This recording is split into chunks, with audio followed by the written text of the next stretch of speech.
Hey, Rebel Rouser. I'm Alan Voivod, and this is Star Wars 7x7. We are on episode number 1523, and we're going to do things a little bit differently. So I talked about us going and do the Solo A Star Wars Story Expanded Edition, but instead we're going to do Last Shot first, all right? So Last Shot came out back in April, just before the release of Solo A Star Wars Story, and we haven't talked about it yet on the podcast, but I think we should probably dig into this first before we talk about Solo A Star Wars Story, the Expanded Edition, the novelization from the movie. And so, here's the thing. First of all, spoiler alert, right?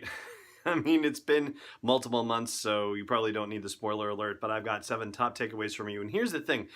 The whole fractured narrative thing, this seems to be a thing that's happening with Star Wars novels. It was a fractured narrative with Thrawn Alliances, and even before that came out, it was a fractured narrative with Last Shot, where it jumps all over the place between 4 different storylines, between one that takes place 20 years prior to the current year storyline, and then 15 years, and then 10 years, and then, you know, in the now, and the now actually happens in approximately 7 ABY, between 7 and 8 ABY. So instead of reading it as a fractured narrative like I did with Thrawn Alliances, I decided that I was just going to fracture the narrative, or reintegrate the narrative, if you will, and read Last Shot as though it was written in chronological order. And so we're also going to do the podcast in a different way. Instead of doing it the normal way that we do it, we're going to go through those 3 different time periods, 4 actually, come to think of it, and we're going to give you the top takeaways from those time periods. So the novel first starts out in, let's see, do the math, 13 BBY, so it actually takes place before the events of Solo A Star Wars Story, and it centers on the planet Utapo, and that would be, of course, the place that we saw in Revenge of the Sith, where Obi-Wan Kenobi and General Grievous had their final showdown.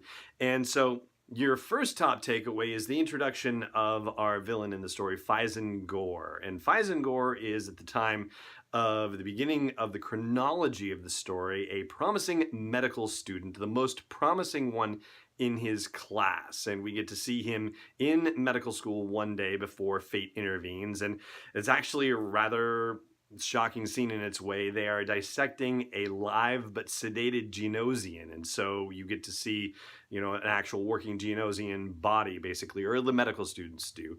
And sedated, presumably meaning that he's not feeling any pain or anything like that, I hope. But wow, like a rather gruesome kickoff to the introduction of how the Pau'ans are actually learning their medical studies. Anyway, your second top takeaway has to do with the fact that the fate intervening is the kidnapping of Fyzen Gor and his best friend, the other promising medical student, whose name is Greasto, by a Pau'an gang called Wandering Star. Now, apparently, most of the Pau'ans are happily ensconced thousands of meters below the surface, and it's all the bad guys that are running wild on the surface. So they think they're safe down there, but apparently they're not. So they get kidnapped and taken off to God knows where. Well, Greasto thinks he knows where they're going, and unfortunately, Greasto gets killed for his trouble. Wandering Star doesn't like people who talk too much. They just want their medical students to be there for whatever medical purposes they've kidnapped them.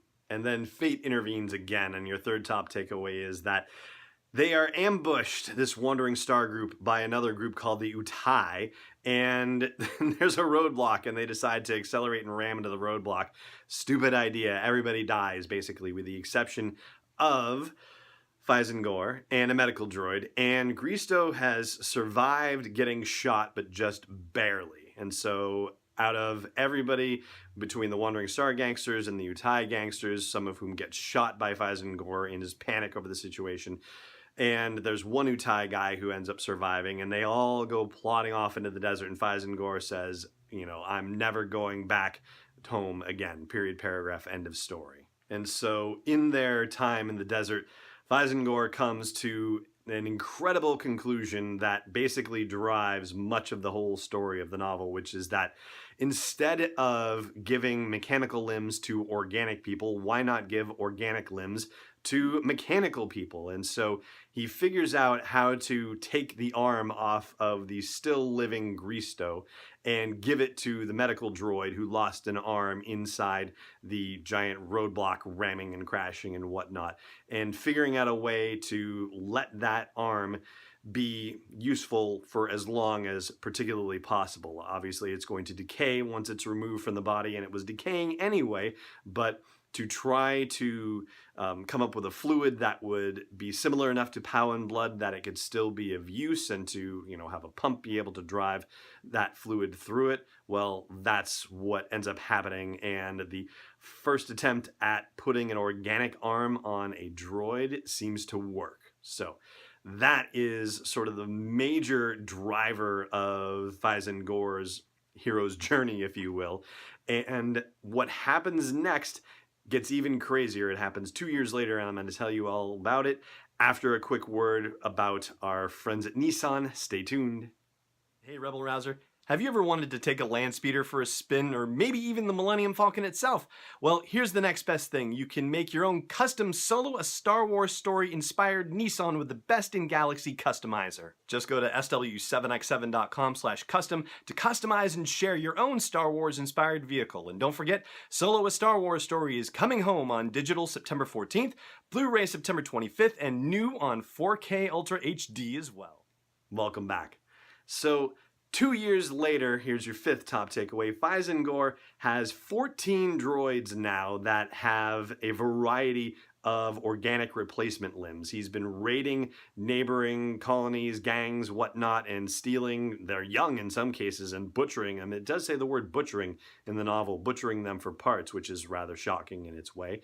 There were other medical droids in the hold of that transport that they had been riding in that initial roadblock ramming situation. So most of the droids, it sounds like, came from there, but there's a reference to an original dozen. And so it seems like, you know, that if there are 14 of them, that he managed to pick up a couple more somewhere else, but we don't know where that happened from. So anyway, those groups of droids, that 14 set of droids, they are laying waste to anyone who comes around trying to deal with them or get payback for all the people that they're stealing and the body parts that they're harvesting. And Fyzen Gore's whole rationale is that, you know, droids are finite, but organic material is infinite, and so why would you ever take from a droid to, you know, build, you know, part on another droid? That would be a sin. He believes it's a sin, and he would thinks it's much more proper and correct to take from organics to restore droids. So your sixth top takeaway is that Wandering Star comes back finally 2 years later in much greater numbers and with greater force, in the leadership of a guy named Klee Pastyra. And Klee says, okay, yeah, we've heard that there's been some crazy stuff going out here, but we wanted to see if it was true. And 4 of the droids end up massacring a bunch of the Wandering Star people, but Fyzen suspects that this was part of the plan. And a couple of gunships show up and ultimately wipe out the fighting droids and the fighting Wandering Star people, which makes Fyzen Gore completely and terribly upset, and he realizes that he's been outmaneuvered by Wandering Star, who wants to take Fyzen Gore away, find out what he's learned, and make him build more crazy organic people for, you know, organic army people for Wandering Star.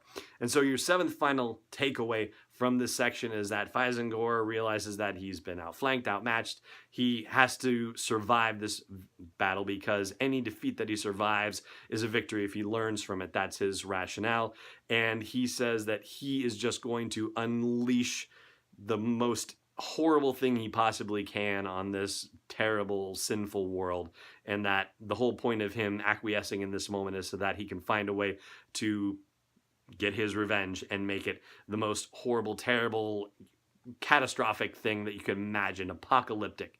And, you know, it's really strange in a way because as he's meditating before he eventually gives the organic arm to his first droid, he's talking to himself about how, you know, how what's the word I'm looking for? The injustice of sending droids into battle only to have them be defeated by cannons and sabers and whatnot. But it's exactly what he's doing, actually. Even though he's giving them organic parts and trying to save them, he's still sending him into battle on his behalf anyway. So I don't know. I mean, I think maybe he thinks it's better because he wants droids to prosper and survive, and the people who were sending droids into battle, like the Trade Federation previously, weren't doing it just because they wanted droids to succeed. They just used them for cannon fodder, and that was it.